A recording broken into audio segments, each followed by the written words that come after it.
साधी माणस मालिकेच्या आजच्या भागामध्ये आपण पाहत आहोत की आता इकडे परीचा जो काही प्लॅन आहे किंवा परी इकडे सत्तेशी बोलत असते त्याच वेळेला इकडे पंकजने पकडलेलं असतं.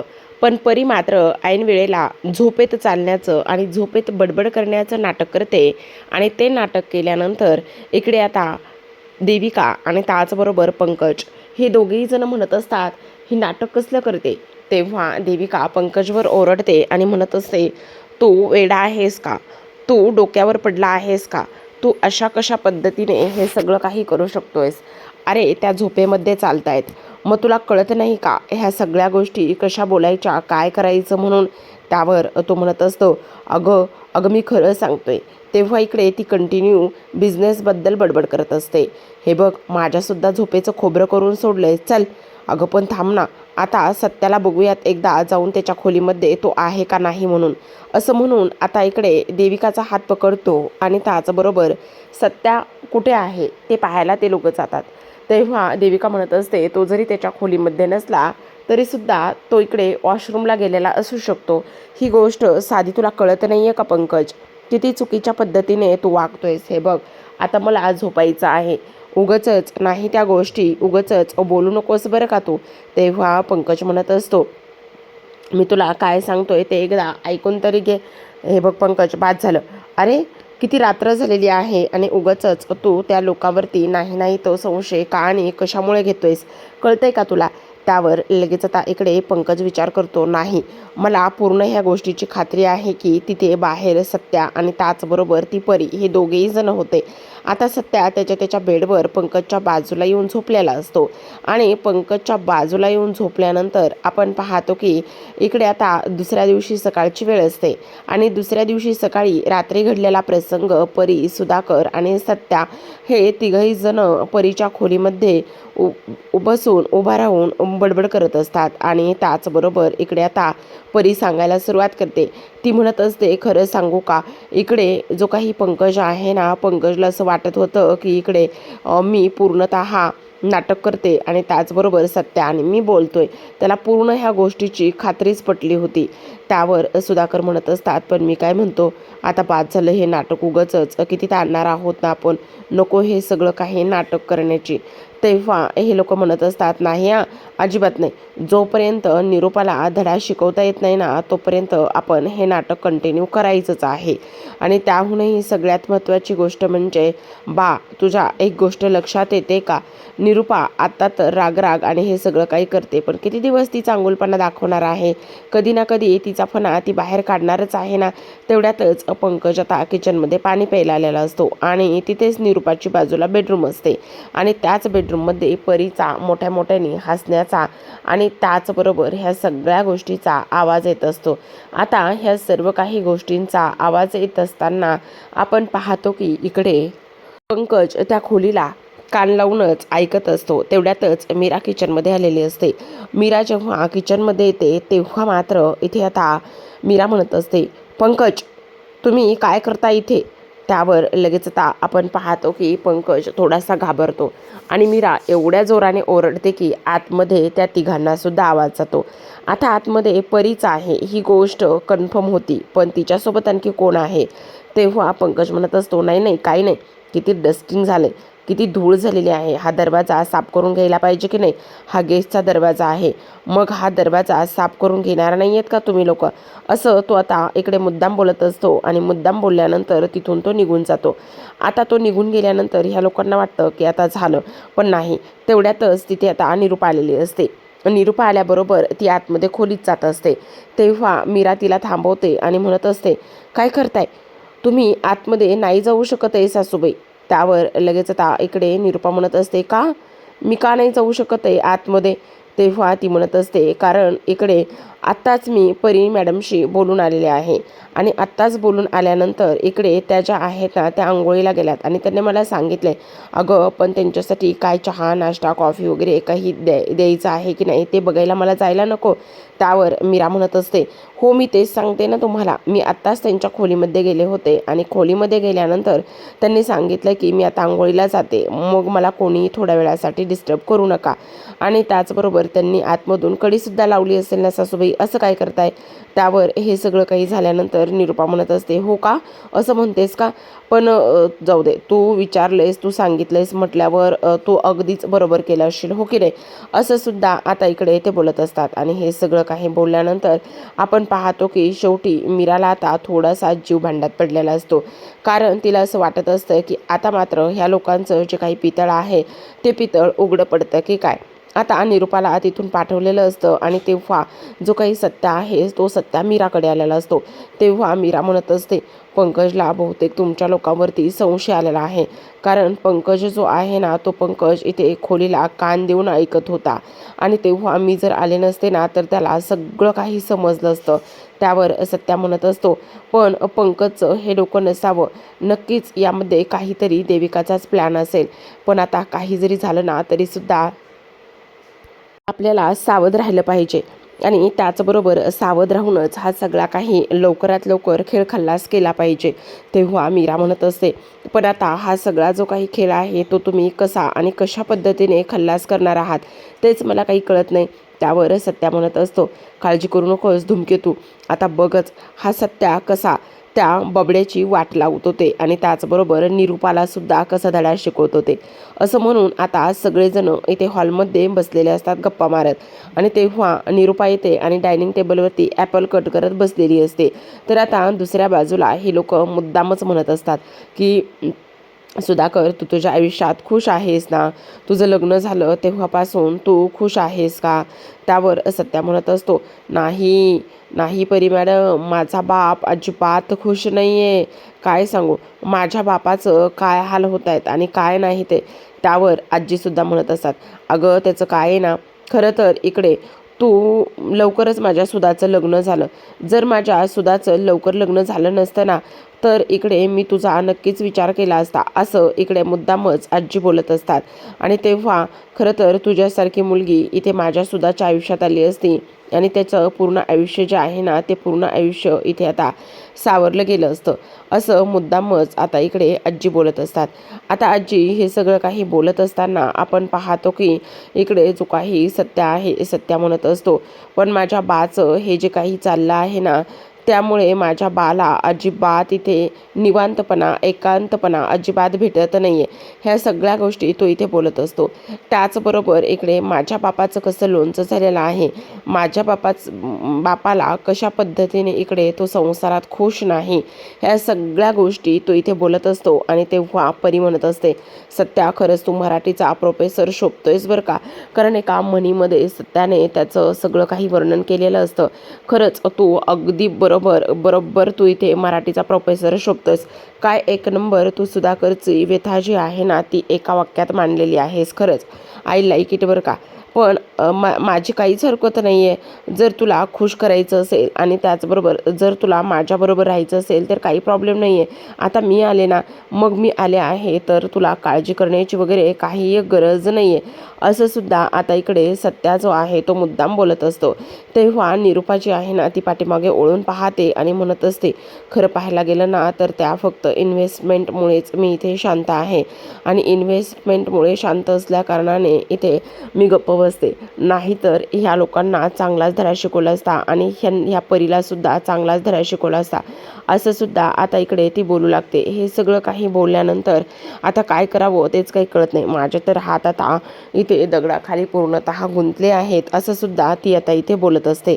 तेव्हा आजी म्हणत असतात, पण खरंच खरंच तू आलीस ना परी, त्यामुळे इथे जरा तरी माझ्या सुधाला इथे थोडंसं निवांत वाटतंय. आणि त्याचबरोबर तेव्हा परी म्हणत असते, हो खरं तर ना जर सुधाचं लग्न झालं नसतं ना तर मी सुधाचा विचार नक्कीच केला असता बरं का, असं इथे ती बोलत असते. बघा ना प्रेक्षकांनो, खरं पाहायला गेलं तर काही दाखवत आता मुलांचे लग्न झाले, तिन्ही मुलांचे लग्न झाले, सुना आल्यात आणि आत्ता कुठे हा टर्न आणण्याची काही गरज नव्हती. पण असो, आता तिथे निरुपा आलेली असते. आता निरुपा तिथे आल्यानंतर लगेचच इकडे सुधाकरला एक फोन आलेला असतो आणि सुधाकरला फोन आल्यानंतर 2 नाटकाची तिकीटं काढण्यात आलेली असतात. आणि तेव्हा सुधाकर म्हणत असतात, अगं निरुपा ऐक ना, मस्त नाटक लागलेलं आहे संगीताचं आणि जायचं का आपल्याला. तेव्हा लगेच आता ती म्हणत असते, छे गं बाई, मला हे असले नाटकं बिटकं काही आवडत नाही आहेत. तुम्हाला जायचं असेल ना तर तुम्ही तुमचं खुशाल जा, मला हे नाटकं वगैरे असले अजिबात आवडत नाही आहेत, असं स्पष्टपणे ती आता इथे बोलत असते. आणि ह्या गोष्टी इथे ती बोलून गेल्यानंतर ती काय बोलली काय नाही ह्या सगळ्या गोष्टी तिला आता इथे समजू लागलेल्या असतात. त्याचबरोबर आपण पाहतो की इकडे जी परी आहे ती म्हणत असते, अरे वा, तुला संगीताचं नाटक आवडतं, मला तर फार आवडतं. जर इथे ती येणार नसेल तर मी आलं तरी चालेल का? पण तेव्हा इकडे आता सुधाकर म्हणत असतो, हो चालेल ना, मला तर आवडेल, का नाही चालणार, कारण तू माझ्यासोबत नाटकाला येतेस ह्यातच मला आनंद आहे. इकडे तर आता निरूपाचा पत्ता कट झालेला असतो, कारण निरूपाने स्पष्टपणे तिथे नाटकासाठी जाण्यासाठी नकार दिलेला असतो. आणि निरूपाने नाटकाला जाण्यासाठी नकार दिल्यानंतर आता मात्र खूपच मोठा गोंधळ इथे उडालेला असतो. त्याचसोबत आपण पाहतो की इकडे सुधाकर पुन्हा पुन्हा म्हणत असतात, अगं निरूपा, चल येणार असलीस तर नाटकाला जाऊयात आपण. पण निरूपा म्हणत असते, नाही बाई शी, मला नाही आवडत आहे. आता ती निघून गेल्यानंतर सत्या मात्र निरूपाची त्याच ह्याच्यामध्ये ॲक्टिंग करत असतो. ए बाई शी, मला संगीताचं नाटक पाहायला अजिबात आवडत नाही, असं म्हणून निरूपा निघून गेल्यानंतर इकडे सत्याने तिची ॲक्टिंग केलेली असते. तर आता दुसऱ्या बाजूला आपण पाहतो की इकडे जो काही पंकज आणि त्याचसोबत देविका हे दोघेही जण खोलीमध्ये बोलत असतात. आणि तेव्हा पंकज म्हणत असतो, बेबी बेबी तू माझं ऐकून घे ना, हे बघ मी तुला पूर्ण खात्रीने सांगतो, आणि त्याहूनही सगळ्यात महत्त्वाची गोष्ट बेबी तुला एक सांगू का, तो सत्या जो आहे ना, तो सत्या आणि त्याचबरोबर परी ह्या दोघांचं काहीतरी कनेक्शन आहे. तेव्हा आता इकडे ती त्याला गप्प करत असते आणि म्हणत असते, तुझं काय चाललेलं आहे पंकज, तुला तरी कळतंय का, तू असा का वागतोयस, का करतोयस असा ह्या सगळ्या गोष्टी, हे बघ असं करू नकोस. आणि त्याचबरोबर एन्जॉय करणं हे सगळं काही, मला तर हे सगळं फार जास्त आवडतंय, तू असा कसा वागू शकतोस तेच मला कळत नाही. त्यावर लगेच आता इकडे पंकज म्हणत असतो, तुला असं वाटतंय का की मी चुकीचा आहे आणि मी ह्या सगळ्या गोष्टी चुकीच्या पद्धतीने करतोय? तर नाही बेबी नाही, असं अजिबातच नाही आहे, तू माझ्यावर विश्वास ठेव. हे बघ हे सगळं काही जे होतंय ना ते कुठेतरी आपण त्या सगळ्या गोष्टींचा शोध घेतला पाहिजे, मी तुला तेच सांगण्याचा प्रयत्न करत आहे, असं सुद्धा आता इकडे तो बोलू लागतो. ह्या सगळ्या गोष्टी बोलल्यानंतर देविका म्हणत असते, तुझं बाद झालं नाटक, आता खूप झालं, कारण ह्या सगळ्या गोष्टी अशा नाही होत आहे, तू असा का विचार करतोय तेच मला काही कळत नाही, असं सुद्धा आता इकडे तो बोलत असतो. त्याचसोबत आता इकडे पंकज म्हणत असतो, नाही, काही जरी झालं ना तरी सुद्धा ह्या सगळ्या गोष्टीचा सूक्ष्मोक्ष लावल्याशिवाय मी आता इथे गप्प बसणार नाही, असं म्हणूनच तो आता इकडे त्या खोलीकडे निघालेला असतो. आणि जेणेकरून त्याला तिथे आतमध्ये काहीतरी भेटतंय का, काहीतरी ऐकायला भेटतंय का, ह्या सगळ्या गोष्टींचा त्याला आता इथे शोध घ्यायचा असतो. आणि त्याचबरोबर इकडे ही जी काही आलेली आहे ना एक पाहुणी, ती नेमकी आहे कोण, त्याचबरोबर तिचा आणि ह्या सगळ्या गोष्टींचा काय संबंध आहे हे शोधल्याशिवाय मी गप्प बसणार नाही, असं सुद्धा आता इथे तो बोलू लागत असतो. त्याचबरोबर इकडे पंकज ह्या सगळ्या गोष्टींच्या मागावर आहे, ह्या सगळ्या गोष्टी तो पाहतोय, हे सगळं आता लक्षात आल्यानंतर इकडे सत्या दुरूनच पाहत असतो.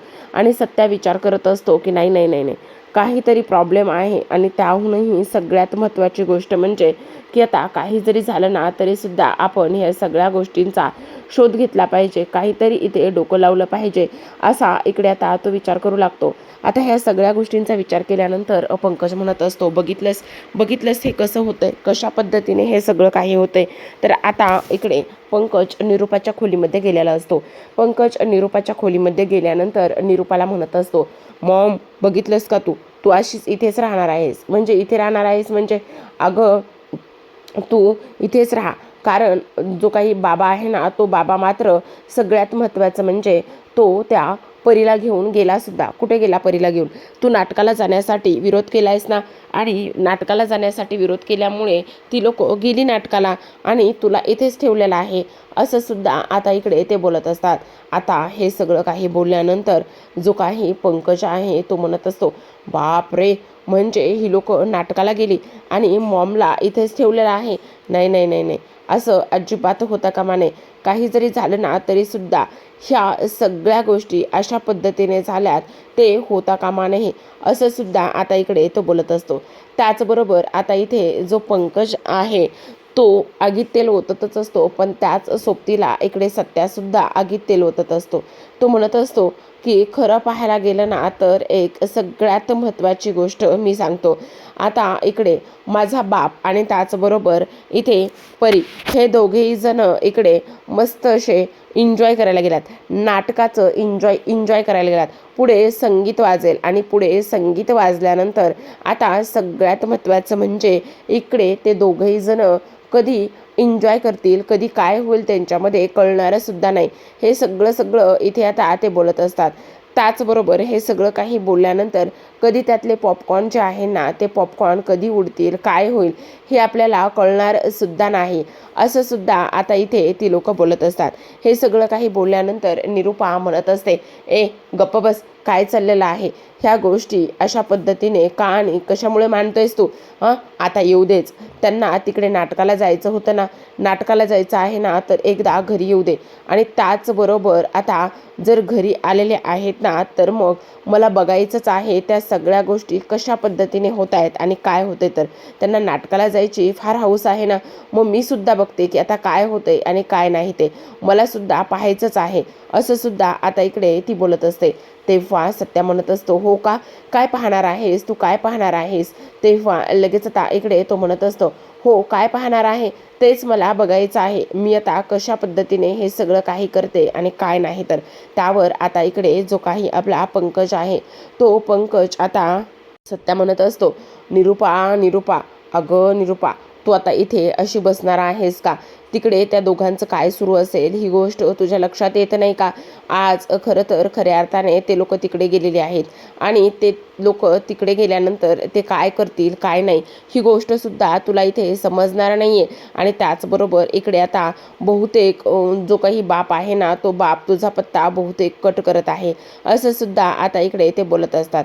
आता ह्या सगळ्या गोष्टी बोलल्यानंतर इकडे जे काही निरूपा आहे ती निरूपा पंकजला मारत असते आणि ती म्हणत असते, गप्प बसणार आहेस का, काय चाललंय तुझं? अशा पद्धतीने उगाचच नाही त्या गोष्टी जर बोलत राहिलास ना तर मी काय करेल आणि काय नाही ह्या गोष्टी सुद्धा तुला समजणार नाहीत, असं सुद्धा निरूपा म्हणत असते. त्याचबरोबर येऊ दे आता, एकदा का त्यांना घरी आले ना तर मला सुद्धा बघायचंच आहे की ते नेमकं काय करतायत ते, असं म्हणून आता इकडे त्यांना नाटकाला जाण्याची फार हौस आहे ना, मग मी सुद्धा बघतेच की ते काय करतायत आणि काय नाही, असं सुद्धा आता इकडे ती बोलत असते. हे सगळं काही बोलल्यानंतर आता इकडे सत्या म्हणत असतो, हो हो अजिबात सोडू नकोस तू, काही जरी झालं ना तरी सुद्धा. तेवढ्यातच समोरून सुधाकर आणि त्याचबरोबर परी हे दोघेही जण येताना दिसत असतात. हे दोघेही जण आल्यानंतर आपण पाहतो की निरूपाकडे त्यांचं लक्ष जातं आणि निरूपाकडे त्यांचं लक्ष गेल्यानंतर सत्या तर हसतच असतो. आता सत्या फार एन्जॉय करत असतो हे सगळं काही. त्याच्या मनामध्ये विचार सुरू असतो की आता मला सुद्धा बघायचंय की नेमकं इथे ही जी काही आपली निरूपा आहे ती काय करते, कशा पद्धतीने ह्या सगळ्या गोष्टी करते हे त्याला पाहायचं असतं. आता इकडे जे काही सुधाकर आहे ते म्हणत असतात, वा वा वा वा परी, खरंच आज ना खूप कितीतरी दिवसाने तुझ्यासोबत नाटक बघितलंय आणि त्यानंतर मी कधीच नाटक बघितलं नव्हतं, खरं सांगायचं म्हणजे आज मला फार आनंद झाला, असं सुद्धा आता इकडे ते बोलत असतात. तेव्हा निरूपा त्यांच्याकडे रागानेच बघत असते. तर आता प्रेक्षकांनो, आजच्या भागामध्ये एवढंच. उद्याचा भाग फारच इंटरेस्टिंग आणि त्याहूनही तो तेवढाच रंजक असणार आहे, कारण उद्याच्या भागामध्ये आपल्याला असं पाहायला मिळणार आहे की आता इकडे निरूपा, सत्या आणि त्याचबरोबर आजी ह्या दोघांचं बोलणं ऐकत असते. आता निरूपा म्हणत असते, जी काही आजी आहे त्या म्हणत असतात, खरं तर एक गोष्ट व्हायला पाहिजे होती. तेव्हा सत्या म्हणत असतो, कोणती? आणि तेव्हा लगेच आता इकडे ती म्हणत असते, खरं तर माझ्या सुधाचं जर लग्न झालं नसतं ना तर त्याचं लग्न मी इकडे परीसोबत लावून दिलं असतं. तेव्हा लगेच आता इकडे जी काही आजी आहे त्या म्हणत असतात, हो पण सत्या पुन्हा म्हणत असतो, अरे आजी तुला एक गोष्ट सांगू का, अजूनही ह्या सगळ्या गोष्टीची वेळ गेली नाहीये. तुला जर इथे परी सून म्हणून हवी असेल, तू सून म्हणून आवडत असेल ना तर तसं सगळं काही सांग. आता ह्या दोघांचं बोलणं इथे निरूपा दरवाजाला तिथे भिंतीला आडूनच ऐकत असते आणि तेव्हा लगेच आता आजी म्हणत असतात, काय सांगतोय सत्या, म्हणजे माझ्या सुधाचं आणि त्याचबरोबर परीचं लग्न पुन्हा एकदा होऊ शकतं का? त्यावर आता इकडे सत्या म्हणत असतो, हो तर का नाही होऊ शकत, नक्कीच लग्न होऊ शकतं असं सुद्धा आता इकडे तो बोलत असतो. तर आता प्रेक्षकांनो, अशाच नवनवीन डेली मालिकांचे अपडेट्स आणि त्याचबरोबर रिव्ह्यू जाणून घ्यायचे असतील, पाहायचे असतील तर नक्की चॅनलला सबस्क्राईब करा. त्याचसोबत आता निरूपा कशा पद्धतीने फणा बाहेर काढेल आणि मूळ रूपात येईल का, हे पाहणं इंटरेस्टिंग असतं. तर पाहत राहा साधी माणसं.